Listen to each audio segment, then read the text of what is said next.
दोस्तों, पहली हैबिट पर बात करने से पहले मैं चाहता हूं कि आपकी अटेंशन एक नए माइंडसेट की तरफ ले जाऊं।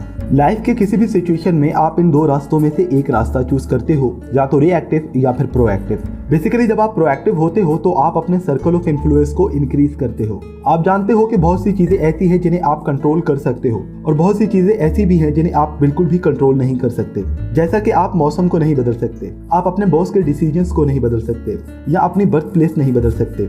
आपके कंट्रोल में सिर्फ इतना है कि आप इस पर रिएक्ट किस तरह करते हो। Habit number 1, be proactive. यही वो चीज है जिसे आप कंट्रोल कर सकते हो। जैसा कि बिना सोचे समझे किसी को कुछ भी बोल देते हो, फ्रेंड को हार्श वर्ड बोल देते हो, या सारी रात आप घर के बाहर आवारागर्दी करते हो, तो आप एक रिएक्टिव पर्सन हो।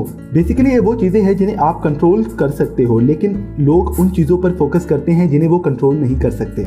जैसा कि अगर कोई गरीब घर में पैदा होता है या किसी बुरी फैमिली में पैदा होता है या फिर वो किसी मौलिक बीमारी का शिकार है, तो इन बातों पर फोकस करना बेकार है, क्योंकि आप चाहकर भी इसे नहीं बदल सकते। जबकि प्रोएक्टिव लोग उन चीजों पर फोकस करते हैं जिन्हें वो कंट्रोल कर सकते हैं। एज ए इफेक्टिव पर्सन आप कंट्रोल कर सकते हो अपने वर्क एथिक को, या आपने दूसरे को किस तरह ट्रीट करना है, या फिर ड्राइविंग के दौरान आपने सीट बेल्ट पहनना है या नहीं। Bye focusing on things that you can control, आप लाइफ में अपने अंदर और पावर लाते हो और अपने सर्कल ऑफ इन्फ्लुएंस को और इंक्रीज करते हो। रिएक्टिव लोगों को लगता है कि उनकी जिंदगी में जो कुछ हो रहा है इसमें उनका कोई कसूर नहीं है। इनको लगता है कि उनकी जिंदगी की सब प्रॉब्लम्स दूसरों की वजह से हैं। आप एग्जांपल ले लें हमारी नॉर्मल लाइफ से। अगर किसी के रिजल्ट में बुरे मार्क्स आ जाए तो रिएक्टिव लोगों का कहना कुछ यूं होता है कि यार, अगर पेपर चेकर ने सही से पेपर चेक किया होता तो आज मेरे मार्क्स इतने बुरे ना होते, या फिर पेपर में सवाल ही बड़े मुश्किल थे, या फिर इसी तरह का कोई और बहाना जिससे वो खुद को सेटिस्फाई कर सकें और ये यकीन दिला सकें कि उनकी नाकामी में उनका जर्रा बराबर भी कसूर नहीं है। दोस्तों, अगर आप ऐसा सोचते हो तो आपको अपना माइंडसेट बदलना होगा। दूसरी तरफ प्रोएक्टिव लोग ये सोचेंगे कि अगर मैं पढ़ाई में थोड़ी और मेहनत करता तो मेरे मार्क्स इतने बुरे ना होते, या फिर मैंने मुश्किल क्वेश्चंस भी रेडी किए होते तो ऐसा ना होता। रिएक्टिव लोगों को हमेशा दूसरों से शिकायतें ही रहती हैं और उनको लगता है कि वो अपनी प्रॉब्लम्स खुद सॉल्व नहीं कर सकते, जबकि प्रोएक्टिव लोग अपने कामों की जिम्मेदारी खुद पर लेते हैं और गलत होने पर इसे करेक्ट भी करते हैं। कामयाब या इफेक्टिव लोग प्रोएक्टिव होते हैं। वो अपनी नाकामियों का जिम्मा दूसरों पर नहीं डालते, बल्कि आगे बढ़कर खुद जिम्मा लेते हैं और अपनी नाकामियों को कामयाबी में बदलने के लिए करेक्टिव एक्शन लेते हैं। यही इफेक्टिव लोगों की पहली हैबिट है। और दोस्तों, अगर आप जिंदगी में कामयाब होना चाहते हो और हाईली इफेक्टिव बनना चाहते हो तो आज ही आपको रिएक्टिव से प्रोएक्टिव बनना पड़ेगा। Habit number 2, begin with the and in mind. Second habit हमें बताती है कि हमें हमेशा हमारे गोल्स को याद रख के स्टेप्स लेने चाहिए। जैसे एक अच्छा और खूबसूरत घर बनाने के लिए एक अच्छे ब्लूप्रिंट या नक्शे की जरूरत होती है, इसी तरह लाइफ को ब्यूटीफुल बनाने के लिए भी एक अच्छे ब्लूप्रिंट की जरूरत होती है। आप जरा इमेजिन करो कि आप एक जनाजे पर जाते हो और ये फ्यूनरल दूसरे सभी फ्यूनरल से अलग सा है। इसमें आप कफन में लिपटी एक डेड बॉडी के सामने खड़े हो और वो बॉडी आपकी ही है, तो उस वक्त आप अपने आप को देखकर क्या बोलना पसंद करोगे? ये एक बहुत ही इम्पैक्टफुल क्वेश्चन है। क्या आप अभी वो कर रहे हो जो आप उस वक्त अपने आप को देखकर बोलना पसंद करोगे? फर्ज करो आप चाहते हो कि लोग आपको एक अच्छे बेटे के तौर पर याद रखें, तो क्या आप अभी एक अच्छे बेटे की तरह बिहेव कर रहे हो, या आप ऐसे इंसान की तरह याद रहना चाहते हो जिसने लाइफ में बहुत कुछ अचीव किया हो और सबकी बहुत मदद की हो? तो क्या आप अभी कुछ ऐसा कर रहे हो? अगर आप अपनी लाइफ में कुछ अचीव करना चाहते हो तो जितना जल्दी हो सके उसके लिए काम करना शुरू कर दो। इफेक्टिव लोग हमेशा पहले अंजाम को प्लान करते हैं और बहुत पहले से ही इसके लिए काम करना शुरू कर देते हैं। Habit number 3, put first thing first. जो काम सबसे जरूरी होता है हमें वो काम सबसे पहले करना चाहिए। अगर मैं आप लोगों से सवाल करूं कि आपकी लाइफ में सबसे इम्पोर्टेंट क्या है, तो आप लोगों में से सबका कॉमन सा जवाब ये होगा, उनकी हेल्थ, फैमिली, शोहरत या रुपया पैसा। लेकिन अगर गौर किया जाए तो लोग अपना वक्त ज्यादातर बेकार के कामों में जाया करते हैं। एक्चुअली में हम जो बोलते हैं वो करते नहीं, और यही हमारा सबसे बड़ा प्रॉब्लम है। हम अपने जरूरी कामों को पहले अंजाम नहीं देते। बहुत पहले की बात है, मैं और मेरा दोस्त ऑफिस से घर आ रहे थे। उसने मुझे बताया कि उसे जिम एक्सरसाइज का बहुत शौक है, पर क्या करूं यार, बिजी रहता हूँ, टाइम नहीं मिलता। थोड़ा आगे बढ़े तो हमने देखा कि एक जगह काफी लोगों का हुजूम लगा हुआ था। करीब जाकर देखने पे पता चला कि वहाँ 2 लोग आपस में लड़ रहे थे।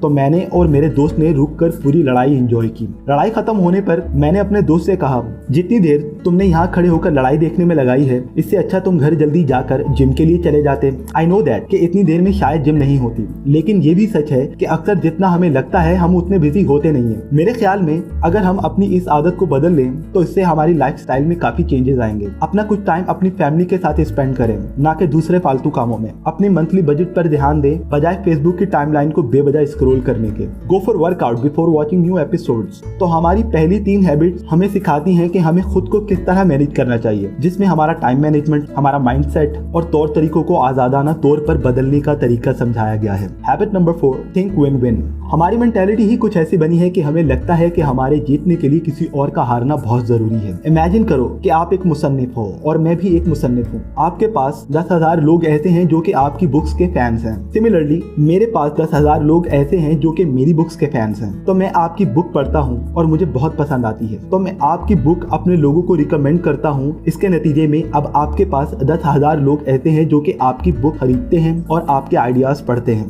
बिल्कुल इसी तरह आप मेरी बुक पढ़ते हो और आपको भी पसंद आती है, तो आप भी अपने फैंस को मेरी बुक रिकमेंड करते हो। तो इसी तरह आपके 10,000 फैंस मेरी बुक खरीदते हैं और मेरे आइडियाज पढ़ते हैं। इससे हम दोनों को बराबर का फायदा होता है। लेकिन बजाय इसके मैं आपसे जेलस होकर अमेज़न पर एक फेक अकाउंट बनाऊं और आपकी बुक्स को डिसलाइक करूं या आपकी बुक के बारे में बुरे बुरे कमेंट्स डालूं, ये सोच के कि शायद इससे आपका कोई नुकसान होगा, बदले में मेरा कोई फायदा हो। तो क्या आपको लगता है कि इससे सच में मेरा कोई फायदा होगा? ऑब्वियसली नहीं। ये लाजमी नहीं है कि हमारे फायदे के लिए किसी का नुकसान होना बहुत जरूरी है। सो अब से किसी भी सिचुएशन में किसी से भी डील करते वक्त एक विन विन सिचुएशन क्रिएट करनी चाहिए जिससे सबका फायदा हो। Habit number 5, seek first to understand then to be understood. समझो एक दिन आप किसी आई स्पेशलिस्ट के पास जाते हो और उसे बताते हो कि आपको 2-3 दिन से ठीक से दिख नहीं रहा। ये सुनकर आई स्पेशलिस्ट अपना पहना हुआ चश्मा निकालकर आपको दे देता है और कहता है इसे ट्राई करो, ये मेरे लिए काफी सालों से अच्छे से काम कर रहे हैं। तो जब आप वो चश्मा पहनते हो तो आपको और खराब दिखने लगता है। अब ऐसा होने के बाद कितने चांसेस हैं कि आप इस चश्मे वाले के पास फिर से जाओगे? शायद ही कभी। पर एक्चुअली में हम भी कुछ इस आई स्पेशलिस्ट जैसे ही हैं। हम जब किसी से बात करते हैं तो उनकी प्रॉब्लम्स को डायग्नोज किए बगैर या अच्छे से समझने से पहले ही जवाब देना शुरू कर देते हैं या लड़ना शुरू कर देते हैं। हम ये बड़ी आसानी से कह देते हैं कि कोई हमारी फीलिंग्स को नहीं समझता, लेकिन हम भी शाज़ो-नाज़ ही किसी की बात को समझते हैं, बल्कि उल्टा ये सोचते हैं कि उसने ऐसा क्यों कहा और वो होता कौन है ऐसे कहने वाला। बल्कि हमें ये सवाल करना चाहिए कि वो ऐसा किस वजह से कह रहा होगा और ये कहते हुए उसकी फीलिंग्स क्या थी। तो नेक्स्ट टाइम किसी से बात करते हुए हमें ये ख्याल रखना चाहिए कि सामने वाले की फीलिंग्स क्या थी, फिर ही इसको जवाब दें, बजाय इसके कि हम धड़म से बिना सोचे समझे जवाब दे दें। हमें लगता है कि शायद सामने वाला भी वैसा ही सोचता है जैसा हम सोचते हैं, लेकिन ऐसा नहीं होता, क्योंकि लाइफ में हर किसी की अपनी राय और अपना नुक्ता नजर होता है। ये कुदरती तौर पर हमें पाया जाता है कि हम किसी को बगैर समझे अपनी बात बोलते रहते हैं। एक इफेक्टिव इंसान बनने के लिए हमें ये समझना बहुत जरूरी है कि हर किसी की लाइफ के एक्सपीरियंस के हिसाब से हर एक के अपने पर्सपेक्टिव और ओपिनियंस होते हैं। ये बहुत जरूरी है कि हम सामने वाले को फील करवाएं कि हम वाकई में उनकी फीलिंग्स को समझते हैं। अगर हम सच में ऐसा करने लगेंगे तो ऑब्वियसली सामने वाला भी बेहतर तरीके से हमारी फीलिंग्स को समझेगा और फिर ही रिस्पॉन्स देगा। Habit number 6, synergise. तो दोस्तों हमारी हैबिट नंबर 6 का मतलब कुछ इस तरह है कि अगर 2 या 2 से ज्यादा लोग एक काम को मिलकर सरअंजाम दें तो वो अपने काम करने की सलाहियत को बढ़ा सकते हैं। फॉर एग्जाम्पल, एक दरख्त पर 5 सेब लगे हुए हैं और 2 लोग काफी देर से सेबों तक पहुंचने की कोशिश कर रहे हैं लेकिन पहुंच नहीं पाते। लेकिन अगर वो दोनों में से एक दूसरे वाले के कंधे पर बैठकर सेब उतारे तो वो दोनों मिलकर वो 5 के 5 सेब बआसानी दरख्त से उतार सकते हैं। एक और एग्जांपल देता हूँ। फर्ज करें मैं एक फ्रीलांसर हूँ और मेरा अपवर्क पे एक अकाउंट है जिसमें मुझे क्लाइंट्स मुख्तलिफ प्रोजेक्ट करने को देते हैं, जैसे कि वेबसाइट को डिजाइन करना और डेवलप भी करना, और वो मुझे चंद दिनों की डेडलाइन देते हैं। अब मेरे पास एक पूरी टीम है जिसके साथ मिलकर मैं प्रोजेक्ट को पूरे वक्त पर कंप्लीट करता हूँ। लेकिन फर्ज करें अगर मैं अकेला ये प्रोजेक्ट करूँ तो कभी भी क्लाइंट की दी हुई डेडलाइन के मुताबिक पूरा नहीं कर सकूंगा और शायद ही वो क्लाइंट मुझे फिर कभी काम करने को देगा और प्रोजेक्ट ना करने पर वो मुझे बुरे रिव्यूज देगा, जिससे मेरे अकाउंट की वैल्यू खराब होगी। और उन सब प्रॉब्लम से बचने के लिए मुझे एक टीम की जरूरत होगी जिससे काम को खत्म करने में आसानी होगी। इसलिए जब भी हम किसी के साथ सिनर्जाइज करते हैं तो हम अपने काम करने की सलाहियत को बढ़ा लेते हैं, जिससे हमें हमारे गोल्स तक पहुंचने में काफी आसानी होती है। सिनर्जी की हैबिट हमें हमेशा मिलकर काम करने को इनकरेज करती है।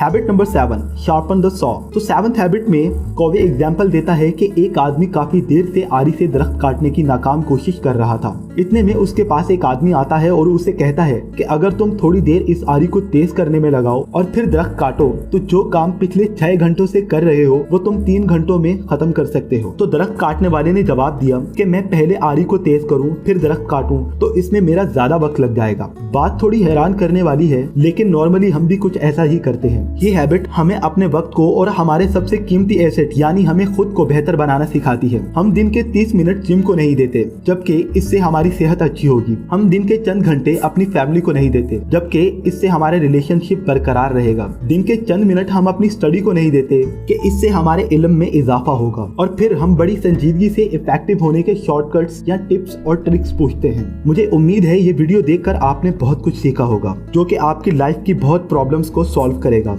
और आपको इफेक्टिव बनाएगा। तो दोस्तों, इस बुक में और भी कई अच्छी बातें बताई गई हैं। अगर आप ये बुक खरीदना चाहते हैं तो नीचे डिस्क्रिप्शन में दिए गए लिंक पर जाकर खरीद सकते हैं। मुझे उम्मीद है आपको ये वीडियो पसंद आई होगी। अगर आप ऐसी और भी वीडियोस देखना चाहते हैं तो मेरे चैनल को सब्सक्राइब करें और इसके साथ बने बेल के आइकन को भी दबा दीजिए, ताकि आपको मेरी हर नई वीडियो के नोटिफिकेशंस मिलते रहें।